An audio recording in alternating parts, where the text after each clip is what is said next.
le système social va très mal. Et si vous pensez que ça va s'améliorer, retirez ça tout de suite de votre tête. Ça sera de pire en pire, les amis. Il y a 10 ans, par exemple, les médicaments coûtaient nettement moins cher. La quotité d'intervention de la mutuelle a nettement diminué aujourd'hui. C'est extrêmement grave parce que malheureusement, c'est le même son de cloche partout en Europe, d'une manière générale. Que ce soit en France, au Luxembourg ou en Belgique. Vous allez voir, si vous avez remarqué, aujourd'hui, se soigner coûte beaucoup plus cher. Et il n'y a pas que les médicaments, il y a aussi l'intervention pour les imageries médicales, pour les prises de sang, pour les visites auprès des médecins, pour les visites auprès des spécialistes.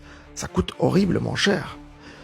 Et il n'y a pas que le soin santé, il y a également aussi les conditions de travail pour les infirmiers et les médecins qui sont aussi pénibles pour tous les corps de métier d'une manière générale. Donc on est en train de, en quelque sorte, détruire toute la santé du pays, tout le système de santé, soins et santé. Et il n'y a pas que ça, les amis.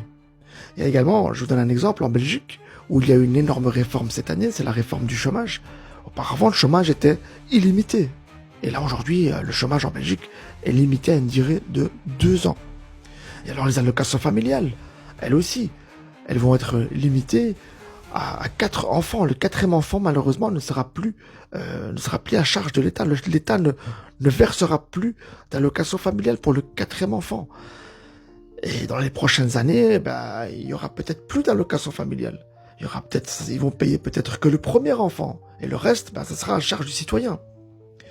Et pour le CPAS, pour le RSA, c'est pareil. Pareil, donc les pays sont en faillite. Les entreprises ferment une à une, les impôts augmentent, la dette publique augmente. Donc malgré toute cette pression sociale, toute cette pression fiscale que subissent les entreprises et les citoyens, malgré ça, la dette continue de gonfler. Et il y a encore pire, les amis, c'est qu'on est dans une situation géopolitique très compliquée, puisque on est dans une stratégie de défense. L'Union européenne est en train de mettre vraiment en avant le système de défense. Et ça coûte énormément d'argent pour chacun des pays membres de l'Union européenne.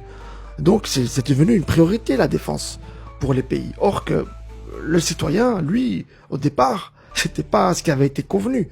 On était prêt à rentrer dans l'Union européenne pour un marché commun, pour l'échange libre, pour lever les droits de douane, pour lever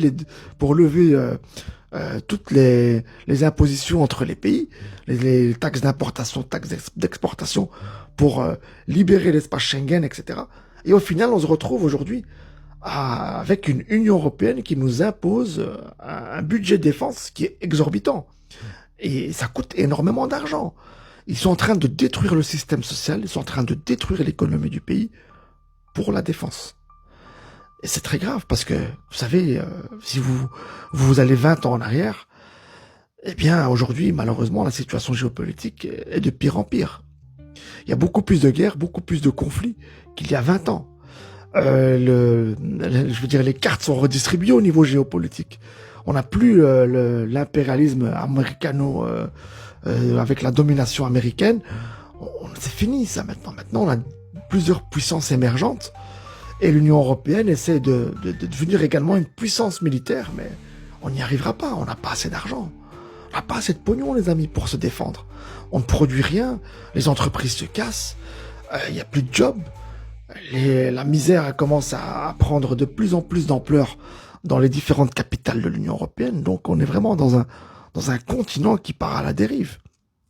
Et donc retirez ça de votre tête. On va pas aller vers un avenir meilleur.